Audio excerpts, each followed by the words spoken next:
Hello, beautiful souls.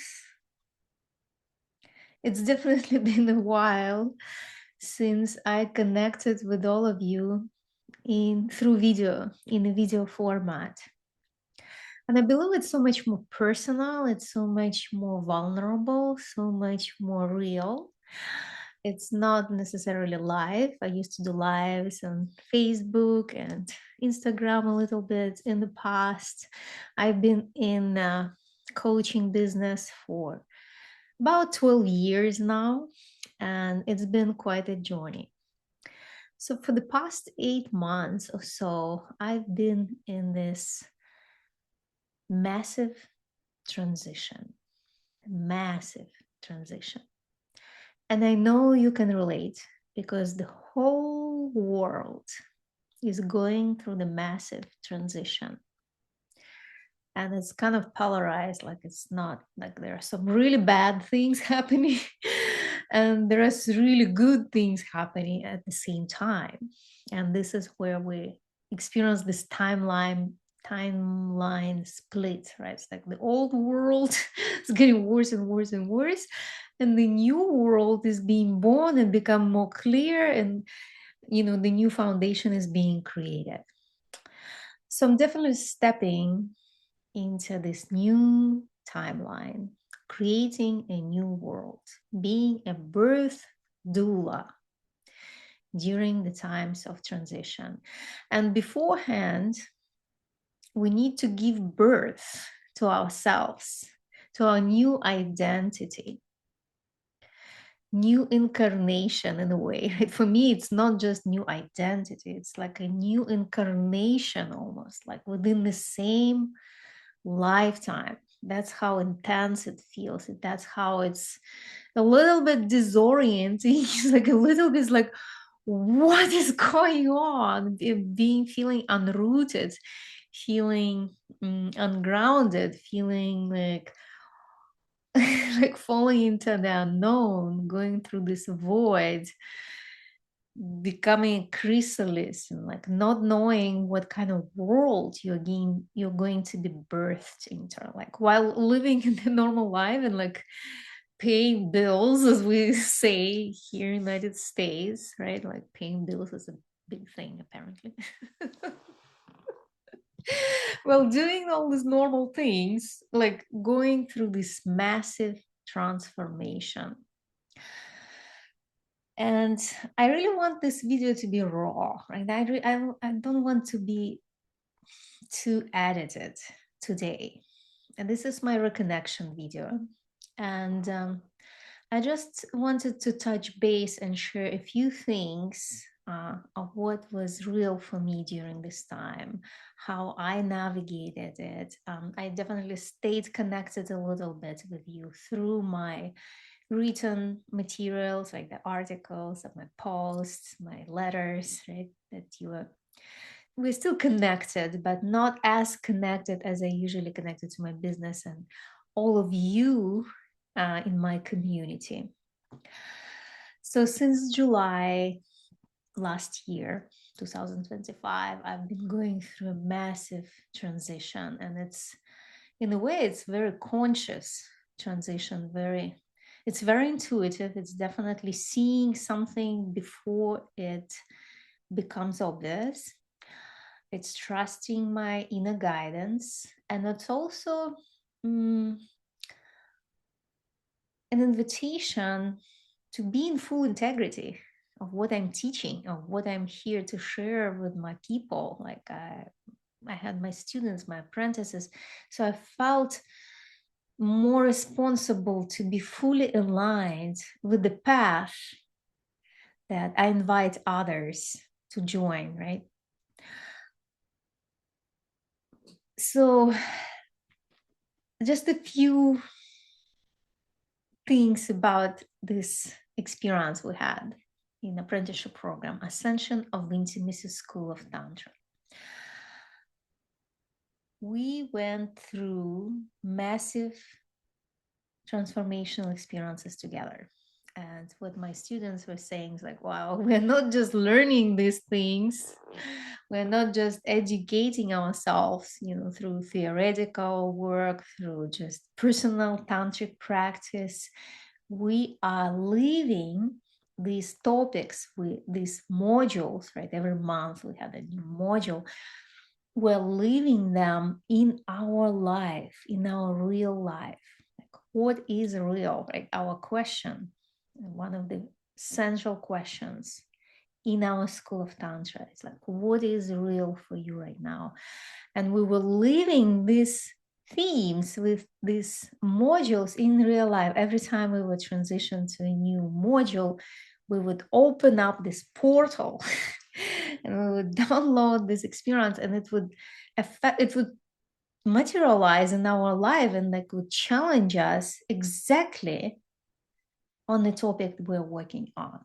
So that's in a way is like a living temple. This is like a living ground, kind of school. It's a field work, right? You're like immersed.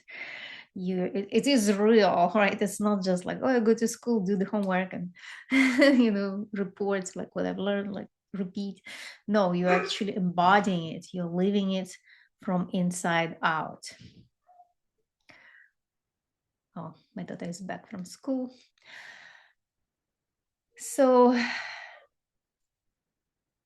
we were going through the module called trauma-informed Tantra. And this is when we experienced community rupture, right? The bigger community that my students used to belong and I was connected to fell apart. There was a huge conflict in the community and kind of spread and had this kind of waves of affecting people around, right? People who were involved in those conflicts, they were really affected, right? It was really painful experience, group conflict with deep roots, like sister wounds, like mostly women were involved in like witch wounds. It's like, and these wounds, they're archetypal, right? It's not like literal, nobody is burning witches on fire anymore, but like it's archetypal qualities into these wounds. So I remember we decided, I made a decision to take a pause. I call it a sacred pause, and it was June, July. And we went through the pause, we were like processing this rupture, we were integrating everything we've learned in trauma-informed container. And I was preparing next module, and the next module was about sacred union, right? Transitioning from healing partnership container to creating sacred union, right? As a relational work, relational intelligence, feminine and masculine work. And I remember going through that transition, like processing the trauma-informed things, the community rupture, and then moving forward in my transformational work. I was like a step ahead of this experience, and my work was about sacred union. And sacred union becomes almost like new age kind of overused term because it's really defined what it is exactly. It's over spiritualized. It's like we're sitting in this white clothes and meditating together, eye gazing and breathing. It's like it's so much more than that. So it's like I wanted to use this container but define it so we can actually live it in real life. And I was contemplating on my own relationships at that time, my own life partnership, intimate relationship at the time.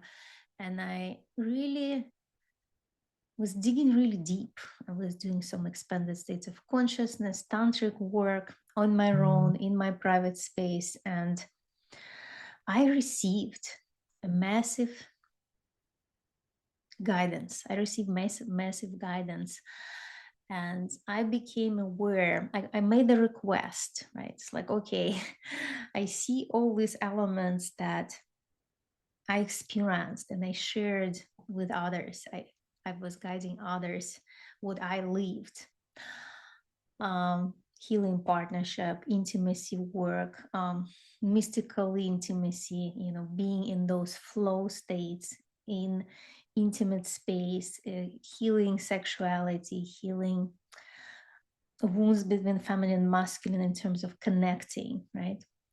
Being together, like connecting with our bodies, understanding the differences between emotionality, sexuality, between feminine and masculine, and then the next level. What is the next level, right? After this healing work, the next level is coming together to walk a spiritual path with your partner and leading together, right? So sacred union, in a way, it's not just the container for like blissful relationship, it's also self-actualizing on your spiritual path and having your partner walking with you, meeting you where you are, being held by your partner where you are, and moving through life together, self-actualizing and sharing your gifts with the world. In a way, it's also leadership. It's a new leadership paradigm, right? Leading together, co-creating, building new world together.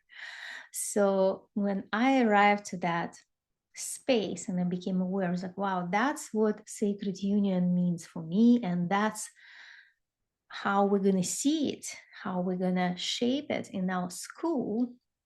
And this is the moment for me to take a leap, because this is the moment when I became aware that if I want to go to the next level of my relational evolution, not just as a person, right, but my relational evolution, I need to stick to my internal process, my own sacred union within myself, right, my inner feminine and the masculine, and then create conditions to have that experience with the partner, with the physical partner, right? And this is when I realized that if I want to go to that next level, I need to let go of that old relationship, that old soulmate relationship with my partner, that I believed that, wow, this is my soulmate, this is my twin flame. I didn't use that word, but that was the one and only kind of believe that this is one and only. I need to stick to this relationship no matter what. And it was beautiful, right? It was beautiful healing container. It was a beautiful intimate container. It was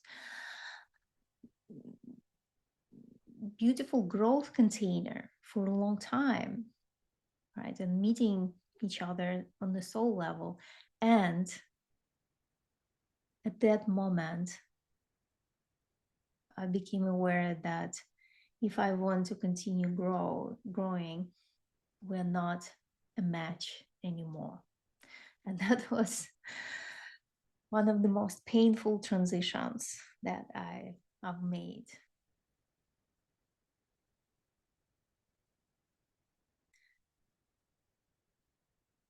And at the same time,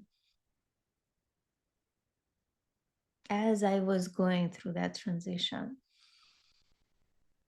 as I was giving myself permission to move beyond what I used to believe, it actually started to feel like completion. It actually started to feel like graduation rather than separation. It started to feel like gratitude for the journey and moving on from the place of gratitude. And it didn't feel like complete heartbreak. Yes, there was an element to that. It was hard to communicate it, and it was hard to facilitate it in a way that, okay, we're actually changing this. We're not together anymore. And at the same time, I was surprised that it was not as heavy and as devastating as this kind of separation usually feels for people. And for me, it was also a huge identity upgrade. It was a huge identity upgrade. And it was like conversation with the spirit, conversation with the God, the higher self. Like, am I ready for this? Am I saying yes to this, right? I wanted both things. There was a split.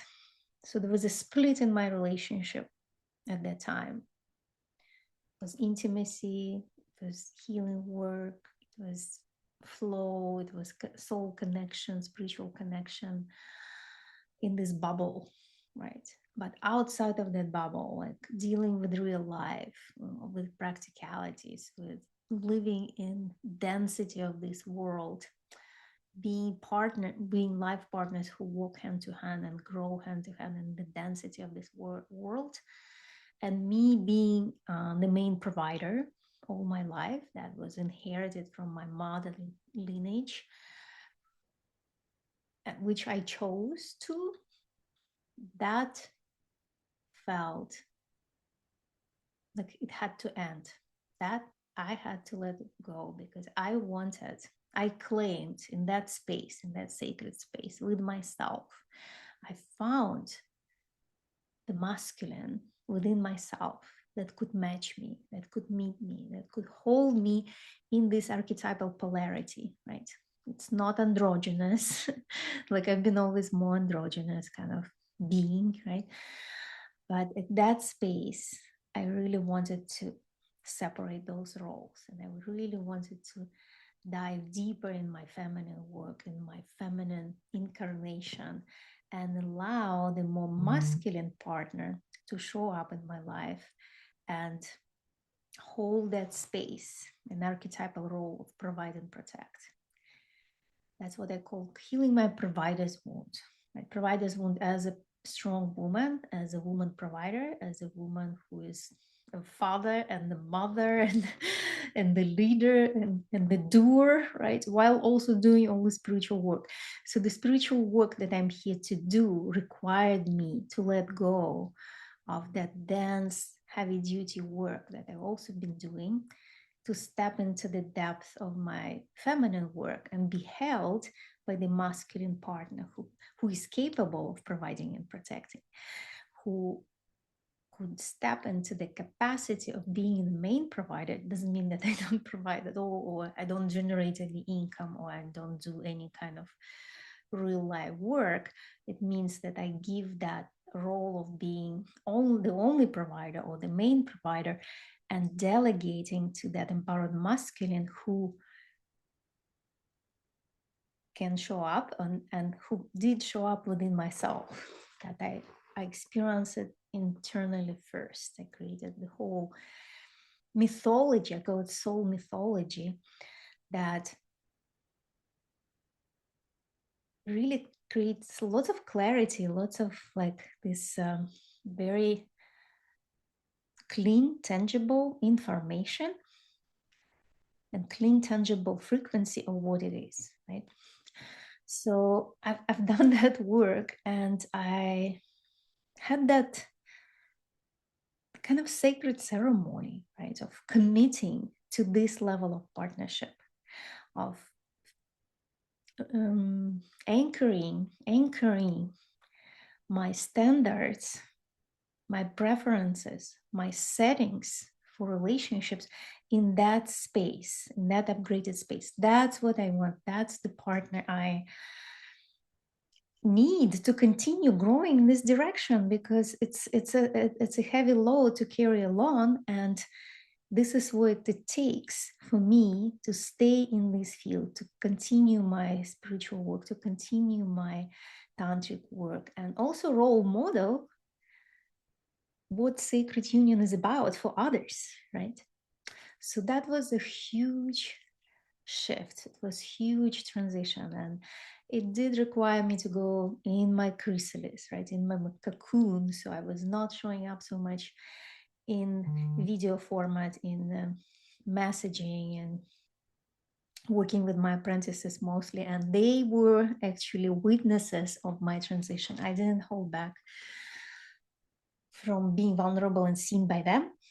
And that was also a very powerful way to be a leader, because usually leader kind of holding back and not showing their vulnerabilities as they live them, right? And I usually share my vulnerabilities, but after I integrated them, right? After I already done with transformation, I'm on the other side.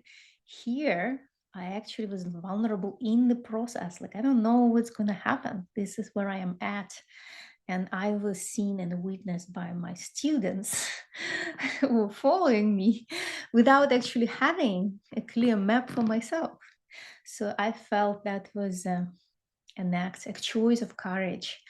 And it was beautiful to witness how much we evolved, that we can do that, and how much we can trust people who in the learning container with us, because they're just a few steps behind and they already understand that this is what it takes to become a real leader, right? A real leader who's living a real life. We're not protected from huge change. We're not protected from something that we can't foresee or something that is unpredictable, right? So a few years ago, I couldn't imagine going through such change. I was committed to my relationships for like a lifetime, right? And suddenly that happened. And suddenly I chose to leave that relationship. So I wanted to share this piece because for many of you, you know, you might feel like every time that you have to go through separation, divorce, any kind of relational change, that it has to be heavy, that it has to be painful, that it has to cause pain to both parties. And, you know, it's like the ugly thing. No, it can be beautiful. It can feel like transition. It can feel like completion of the soul contract, and being grateful and integrate the experience and say goodbye in a beautiful way, and then open yourself up to a new chapter. So I feel it's so important for many people to hear, because we've been conditioned that relationship only are valuable when they last forever or they last lifetime, and every time we complete, right, the relationship, or we separate from someone, this is something tragic, something negative, right? I'm here to role model a different path. Some people are born into the soul contract and they're meant to be together for a lifetime, right? I have two apprentices, the couple who entered my container, and they've been like high school sweethearts, and they're meant to be together. They entered the apprenticeship program together. They went through like so many transitions and immense growth, transformation together, and they're still together, and they want to work with couples together. Like, I am the one who entered different containers, who've been with different kind of partners. They're not even the same, different relationship patterns, not the same. And I chose to transition again while being a relationship coach. It's like, this is very, very uncomfortable. This is the place where many leaders want to hide, they want to justify it somehow, they want to maybe quit. It's like, okay, I'm not a good relationship coach because I'm going through separation myself. But I want to show up and share this, because each person has their own path, each couple has their own contract, and separation doesn't need to be ugly. Separation doesn't need to be heartbreaking. It can be beautiful, and it can be absolutely important and necessary for us to grow, if this is part of our path, right? So I wanted to bring this message and share. And as soon as we surrender to this guidance, and as soon as we say yes to ourselves, to our growth, to being loyal to our own soul path, the world meets us very quickly. We grow so much faster. And a new person can come into your space, and you can start building a new foundation in alignment with your next level, right? And that's what is happening in my life as well. And then my apprentices also met my new partner. That is very, very new relationship. And is still a lot of unknown, of course, because it's all new. And just being witnessed in this raw space, in this in the unknown, me walking into unknown, being witnessed by my students and being met, being seen, being understood. That's the most beautiful container we created. That's the most beautiful relationship, the relational field we created, because we have deep roots, because we have understanding of the inner work and spiritual work, that things are not so linear as we were taught, right?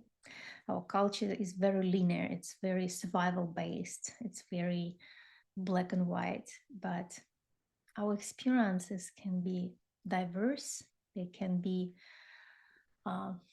polarized many times. Like sometimes separation is something negative, sometimes separation is something beautiful, you know.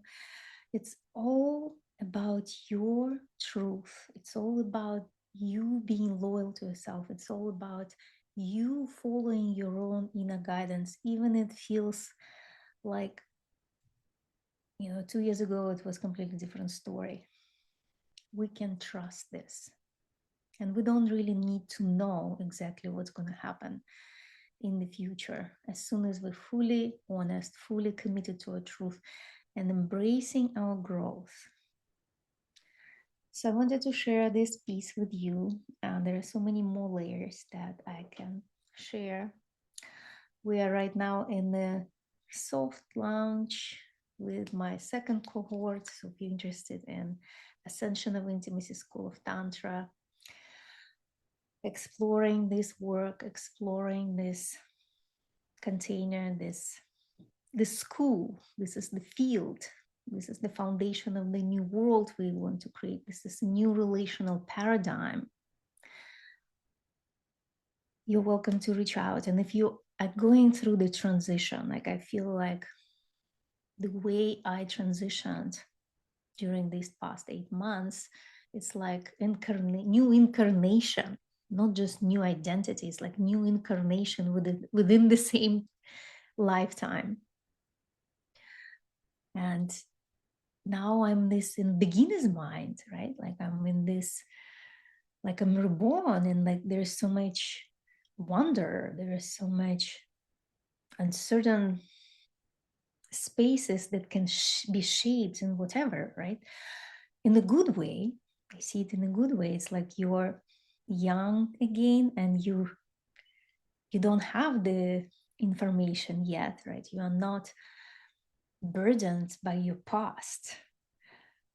It's fresh, it's beautiful, it's wonderful, you know, lots of wonder, and you're available to be surprised again. That's the space that I love the most. It's the beginner's mind, right? The Buddhist approach to life. Like, don't lose your beginner's mind. Don't disconnect from your inner child. They can still see the unknown. That can still feel surprised by the world and not so burdened by all the wounding, all the experiences that we had as adults, right? And not to see everything through the same lens over and over again. We can change our glasses, right? Like those pink glasses, blue, green, you know, there are so many lenses that we can explore. And this is our capacity to create new life, new relationship, new world together. So this is my message for today. I hope it was inspiring for you and you needed to hear something that you needed to hear. And I'll continue to show up. I'll share all the innovations in my business, in my life with you. And we'll see what's next. It's a new, definitely, it's a new timeline.